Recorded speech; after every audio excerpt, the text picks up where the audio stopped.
Good day, students. Welcome to part 4 of the Algebra 2 Trig Regents review for January 2014. In this installment, we're going to be going over problems 16 through 20. Alright, so let's take a look at problem 16. It says, for y equals 3 divided by the square root of x minus 4, what are the domain and range? Now, there are two ways you can do this. I'm going to show you the graphical approach first, which is easier. And then after, I'll show you how to do this algebraically, okay? So the graphical approach just involves taking advantage of your graphing utility, okay? Just using a graphing calculator to sketch the graph of the function, and then you can determine the domain and the range, all right? You just have to remember one thing, that the domain is the horizontal span of your graph along the x-axis, and your range is the vertical span along the y-axis, okay? All right, so don't forget, domain is along x, the width of the graph, horizontal span, and range is the y, the vertical span of the graph. All right, so I'm going to input this in the calculator. I'm going to be making use of a TI-89 titanium to do this, but any graphing utility can handle this task. So we have 3 divided by the square root. Can't find my square. Yeah, there you go. Square root of x minus 4. Close that. Enter. And then let's graph that function. Give it a minute to graph. There goes the function, okay? So you can notice, you can see that, let's do a real quick trace. At 4, you have an infinite discontinuity right there. So go to the right of 4, that's 4 right there. So what we have is we have a vertical asymptote at x equals 4. So 1, 2, 3, 4. We have a vertical asymptote there, and it looks like the horizontal asymptote is at 0. So the function is something like this. Let me look at it again. Yeah, something like this. So it goes down like that forever. Okay? Alright, so the domain basically is the horizontal span of the graph. So the horizontal span of the graph goes from really close to 4 all the way to infinity. Okay? So that can be written in parentheses in interval notation as 4 to infinity, or it can be written as x is greater than 4. Okay? Two ways of writing it. This is the domain right here, domain. Alright, so for the range is the vertical span of the graph. As you can see, the graph goes really close to 0, never touches it. So basically you have a situation where you're going from here all the way, let me put it closer to it. So from here all the way up. Okay, that's the range. And that can be written as in interval notation from 0 all the way to infinity, or using inequality notation, it can be written as y is greater than 0. Okay? Alright, so there goes your domain and your range. So let's write it in set notation. The domain is x such that x is greater than 4 for the domain, and then the range is y such that y is greater than 0. Alright, so we can clearly see that the answer is option number 1. So that's this is an easy way to figure out the domain and the range. Alright, now let's do this. I'm going to do the same process algebraically. You don't have to do this, but this is just to show you how to do it, how to do it, you don't have a calculator, okay? So algebraically. Alright, now you have to remember that there are two constraints on the domain right here. If you have a function of the nature 1 over f of x, then in this case f of x cannot be 0. Okay, because if f of x is 0, you're going to have an undefined output. And then if you have a square root function, in this case the function has to be greater than 0, or else you're going to have a an imaginary number. All right, greater than or equal to. Yeah, you could have a square root of 0, that's fine. So when you unite these two together, if you have the square root of the radical function, in this case, the function has to be strictly greater than 0. If it's 0, you have undefined. If it's less than 0, it becomes imaginary. Okay? So this is the constraint on the radicand of the denominator. So in this problem, the function that we're looking at is x minus 4, the radicand here. So in that case, we're going to have x minus 4 has to be greater than 0. And then you solve that for x. This implies that x is greater than 4. Okay? So that's our domain. And then, or you can write this as 4 all the way to infinity. Now, to find the range, all we just have to do is just plug in these extreme points into our function. One thing you want to note is that between 4 and infinity, this function under consideration here is a smooth function. There are no jumps or anything weird happening. So it's a smooth function, so we don't have to think about anything, consider anything within this domain, within this interval. We just look at the endpoints, all right? So let's see. So what I'm going to do, let's rewrite the function. We have f of x is equal to 3 over the square root of x minus 4. I'm going to evaluate this function at both ends, okay? And then that will tell me my domain, my range. Okay, so let's do it. So first of all, I'm going to do f of 4. 4 is not included in my domain. So I have to pick a number that's really, really close to 4, but is bigger than 4. So let's think about it. How about we pick 4.00000001? Okay? And then let's plug that into our function. We're going to have 3 over the square root of 4.000001. 1, 2, 3, 4, 5, 6. 1, 2, 3, 4, 5. Let's make it at 0, 1. Minus 4. Okay? This is just for illustrative purposes. Now, if you take a number that's really, really close to 4 from the right and subtract it from 4, what you're going to have is 3 over the square root of a small number. Okay? What's a small number? Something really, really close to 0. Okay? So if you take the square root of a really, really small number, you still have a small number. Okay? So 3 over a really small number. How small? Infinitely small. 3 over a really, really small number is equal to infinity. Okay? So you get a really, really big number. Let me illustrate that to you real quick. So let's say we want to divide 3 by a really, really small number. See what happens here. Let's go home. So 3 divided by 0.0000000001. Enter. Is 3 exponential 13. 3 with 13 zeros. Okay, so this is a really huge number. So as the smaller the number gets, the bigger your result. So 3 over an infinitely small number gives you infinity. Okay, so this is one of the boundaries of our range. Now the reverse side is let's see, is infinity. So f of infinity, we're going to plug in infinity into our function here. So we're going to have 3 divided by the square root of infinity minus 4. So that's what's that gonna yield? So 0 infinity minus 4, it's going to be 3 over square root of infinity. And then that gives you 3 over infinity, and 3 over infinity is simply 0. Okay? So, but if you take a look at this function, it approaches 0. It's not an actual output. There is no input that you're going to put into this function that's going to give you an answer of 0. You're going to get really, really close to 0. Alright, so since we're plugging in infinity to yield 0, there isn't actually a specific number that we're plugging in to yield 0. Is an infinitely large number that approaches 0. Okay, so that tells us that our range is going to be,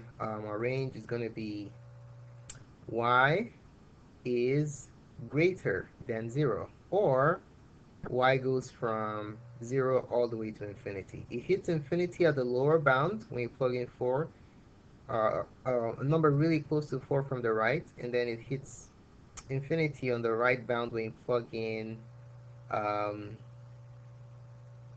I got it reversed. You get infinity when you plug in 4. Yeah, that's correct. And you get 0 when you plug in infinity. Yeah, I got that. Okay, so there goes your range. And basically, you can see that that's consistent with what we had before. Okay, so for the domain we have x such that x is greater than 4, and y such that y is greater than 0. So the algebraic approach is a little bit more complicated, but you can just use your graph if this is too abstract for you, okay? All right, let's move on to question number 17. Question number 17 involves combinatorics. It says a math club has 30 boys and 20 girls. Which expression represents the total number of 5-member teams consisting of 3 boys and 2 girls that can be formed? So is it permutation or is it combination? Remember, combination has to do with choosing or choice. Okay, if you're just choosing a group without any specific roles of the group members, you're just choosing them as a group, you use combination. Permutation involves placement or arrangement, okay? So let's say you are selecting people, arrangements. Let's say you're selecting people to fill specific roles. You are placing them, or you're arranging them, let's say on a seat, or you're arranging them in a line. Any form of organization of the elements of your selection is automatically permutation. Now you notice in this problem we're just selecting 5-member teams. Are they being assigned specific roles or places? The answer is no. So this is a combination problem, okay? Now, since we're selecting boys and girls, and means multiplication. Okay? So for the boys, to choose any 3 boys from 30 boys, order is not important. It's going to be 30 choose 3. 30 choose 3 for the boys. This means order is not important. For the girls, you have 20 girls. Out of 20, you're choosing 2 girls. You're not arranging them in your selection. You're just choosing them. So order doesn't really matter. Okay, if you choose Kate and Jennifer, or Jennifer and Kate, that makes no difference. Okay, but if Kate was going to be the president and Jennifer was going to be the vice president, order is important there. So in this case, order is not important. We're just picking 2 girls. So that means it's combination.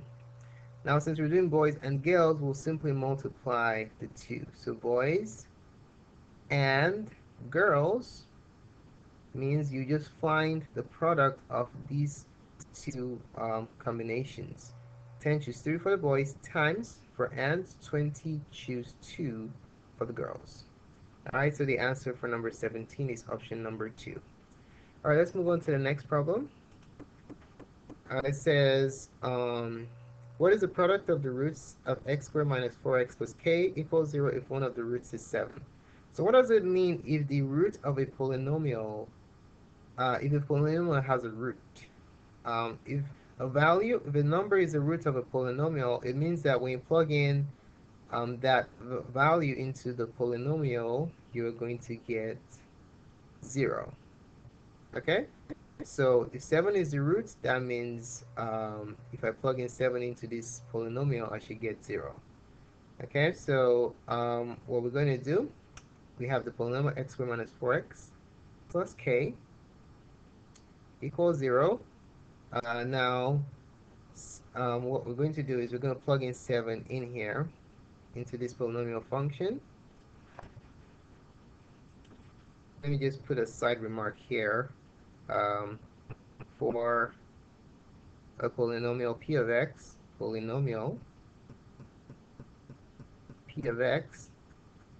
if r is a root or 0, if r is a root of the equation, is a root of p of x equals 0, then p of r is going to be equal to 0.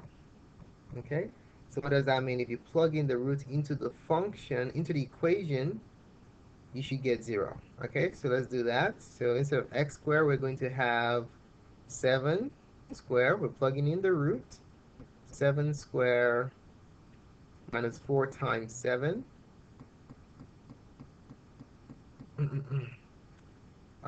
plus k equals 0. Alright, so let's evaluate this. 4 squared is 49 minus 28 plus k equals 0. So you minus these 2, you will get 21 plus k equals 0. K equals what? Negative 21. Okay, so what is our polynomial? What is our quadratic equation now? So the quadratic equation is going to be, so our quadratic equation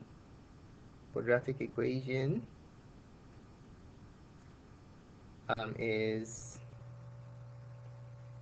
let's see, what is it? It's x squared minus 4x minus 21 equals 0. So it says, what is the product of the roots? So let's find the second root. One root is 7 that's given to us. So let's find the second root. To find the second root, we'll just simply factor this equation and solve it using the zero product property. Okay, so let's factor this. AC is negative 21, B is negative 4. What two numbers work here that multiply to give you 21 and add to give you 4, 7 and 3. Since the sum is negative, the bigger number is minus, so this factors into x minus 7 times x plus 3. This root, x minus 7 equals 0, yields x equals 7, the root we already have and used to find k. The second root can be determined by solving the second product using the zero product property. So x is equal to negative 3 by subtracting 3 from both sides. So now what is the product of the roots? The product of the roots. Our roots are 7 and negative 3, so the product is 7 times negative 3, which is negative 21, and our answer is option number 3. All right, let's take a look at problem number 19. It says in triangle DEF, D is equal to 5, E is equal to 8, angle D is equal to 32. How many distinct triangles can be drawn given these measurements? So this is a special case in the law of sines because there's an ambiguity here as to the possible number of triangles that we can have. All right, so let's draw a triangular situation. Just draw a triangle that represents the situation, and I'll tell you why we know it's the ambiguous case. All right, so let's populate our measures. DEF, side E is 8. Make sure the little letter, lowercase is opposite the uppercase, okay? Angle D is 32. Little d is 5. We don't know what little f is. Okay, now, if you look at the order of the sides here, this is side, angle, SSA. Okay, anytime you have SSA or ASS in a triangle, you have an ambiguous case. Okay? Ambiguous case. What on earth does that mean? It means that you can have 0, 1, or 2 triangular solutions. Okay? 0, 1, or 2 triangular solutions to the problem. So what does that tell us? It tells us that option 3 makes absolutely no sense. There's no way you can have 3 triangular solutions. It could be 0, 1, or 2. All right? So what we're going to do is we're going to try to solve the triangle. If we can create 2 unique triangles without violating the triangle angle sum theorem or the domain of the sine function, then we have 2 triangular solutions. Okay, but if we have complications associated with the range and domain of sine, we should have 0. Or if we have a triangle angle sum theorem violation in one of the cases, then we'll have 1. All right. So let's go ahead and start off by finding the next possible measure we can find. So we have a complete pair with the D's. The next incomplete pair is E's. So we need to find big E first, okay? So let's find big E. Find E. So using the law of sines, we're going to go sine E over little e is equal to sine big D over little d. Okay, so you have the uppercase letters on top with your trig functions and a lowercase on the bottom. This is incomplete, this is complete. The incomplete one, I like to start with what I'm looking for. Okay? If you reverse it, if you put the little letters on top and the big letters on the bottom, the same is the same thing, it doesn't matter. Alright, so let's go ahead and solve this. Sine e over little e, which is 8, is equal to sine big D, which is 32, over little d, which is 5. Okay, so multiply both sides by 8. Multiply both sides by 8. This divides out. Sine e is equal to, let's plug that in our calculators. See what we get here. So where's my calculator? So, parentheses 8 sine 32 divided by 5. Now you have to note that the output of sine, the range of sine is from 1 to -1 and everything between it. 1, -1 and everything between it. If you have sine being equal to a number outside that range, then you're going to have a domain error and you have no triangular solutions, okay? So let's see what we get here. Press enter. Does this violate the range of sine? The answer is no, because it is between 1 and -1. Okay, if you had something like 3, for example, that's too big, you have a domain error and it won't work. Okay, so this is looking good. So we have 0.84787. So sine e is equal to 0.84787. So e is going to be the inverse sine of that result we just got. Inverse sine of 0.84787. So angle E is going to be, let's work that out, inverse sine of this result right here. Enter, 57.981. 9808, let's use the whole thing, 57.9808. 57.9808. Now, what does this mean? This result we just found, you can view it as a reference angle, okay? The sum of angles in a triangle is 180. So if you think about sine, in what quadrants is the sine of an angle positive? Sine of an angle is positive in the first and second quadrants, okay? Let's draw that out. So you have to remember that sine is positive in quadrant 1 and 2. Remember, all students take calculus. So sine is positive here and here. So there are two angle values of sine that can satisfy a triangle because you're less than 180. Okay? So this angle we just found is a reference angle for the two possible candidates. So we can call this theta, theta 1.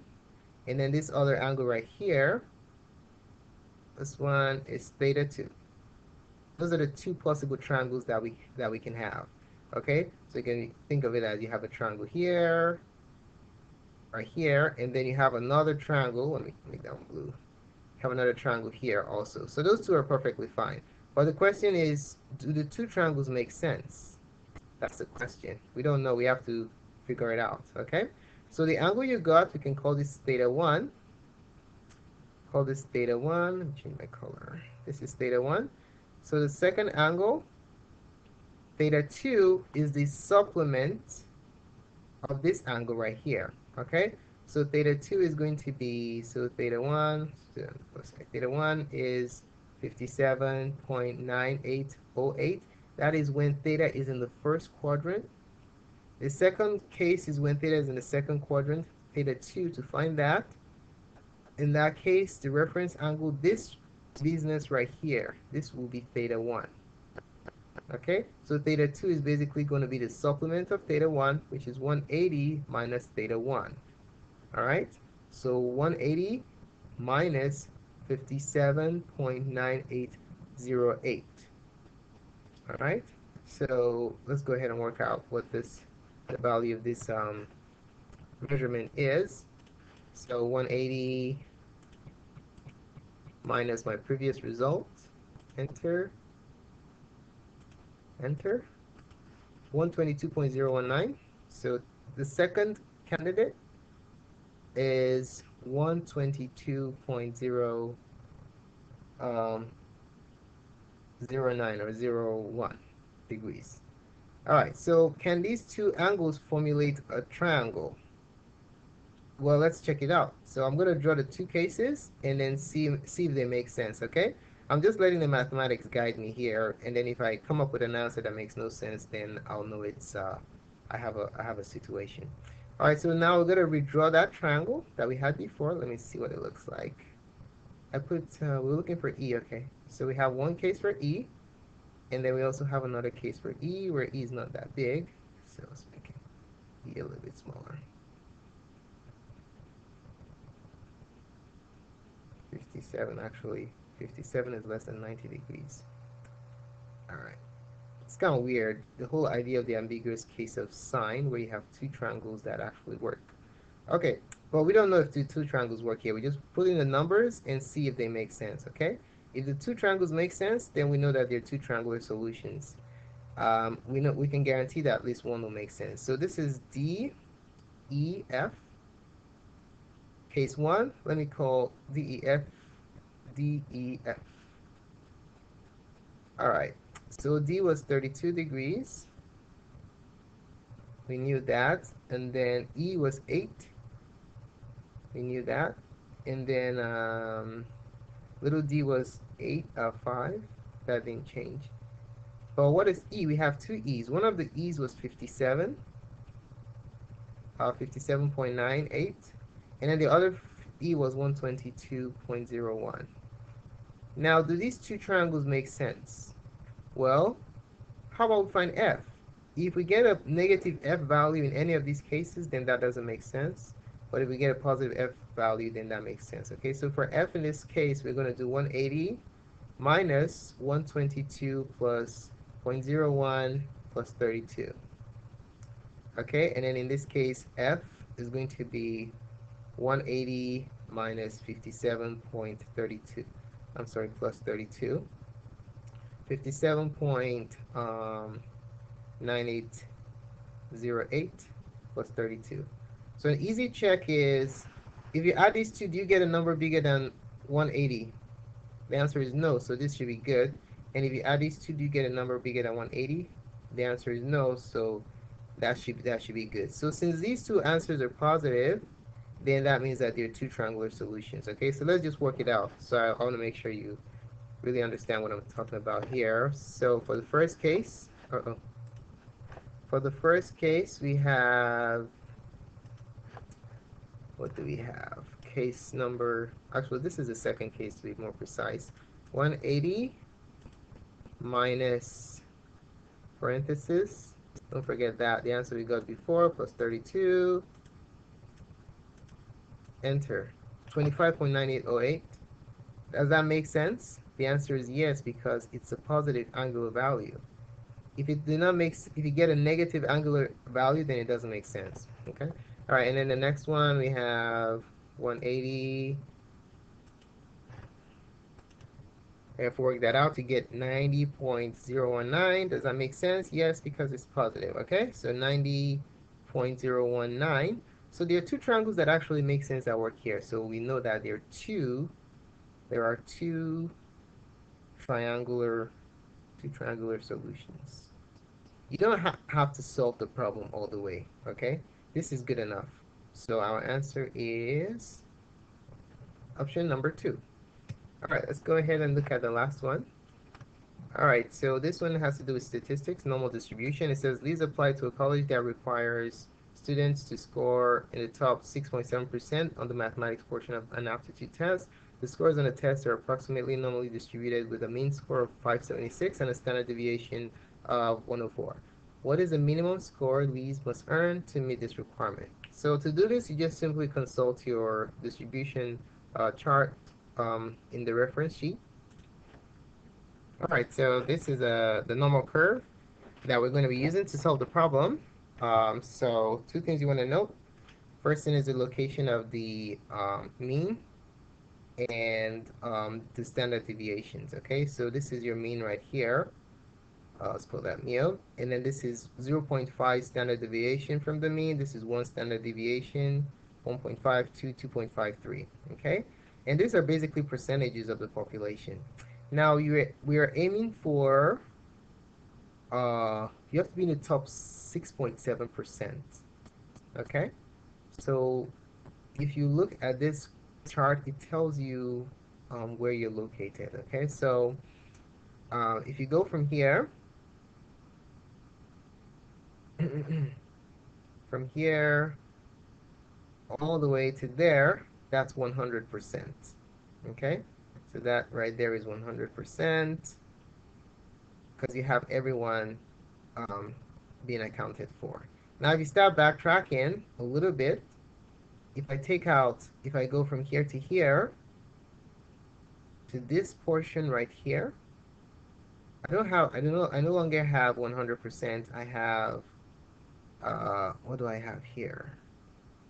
I have 100% minus 0.01. Okay, so this one is going to be 99.9%.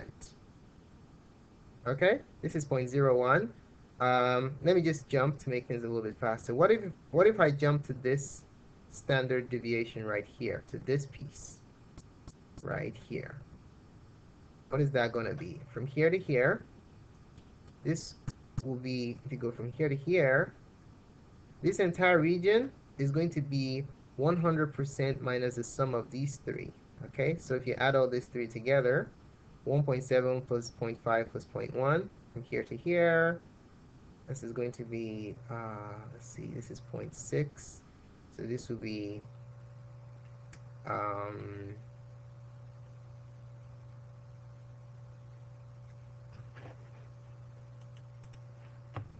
it's going to be 2.3.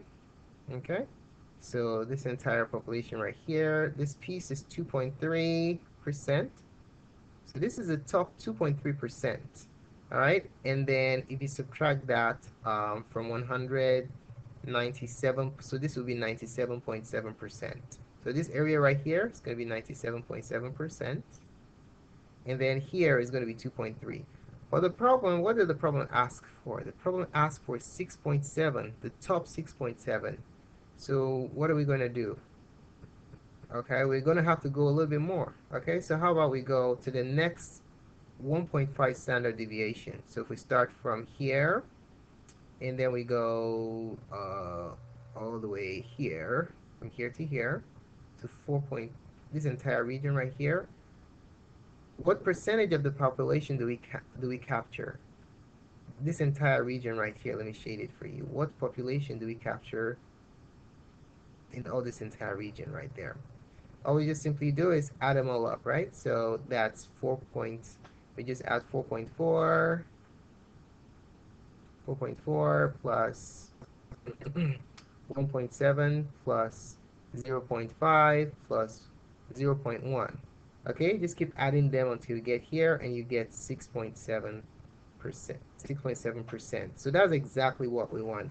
So if you're in this region right here is the top 6.7%. This region right here is the top 2.3%. Okay, and then you can just reason from there. This one from here to here is 0.6, and then this piece right here is 0.1. Okay, so let the numbers guide you. All right, so now we found out the target population percentage. We know that it is 1.5 standard deviation from the mean. Okay, so we know it's going to basically be the score is going to be the mean plus 1.5 standard deviation. Okay, so let's write that mean plus 1.5 times the standard deviation. All right, standard deviation. So that's basically what we're going to calculate. All right, so what is our mean? We know that our mean score is 576. So 576 is right here, 576. So we're going to have 576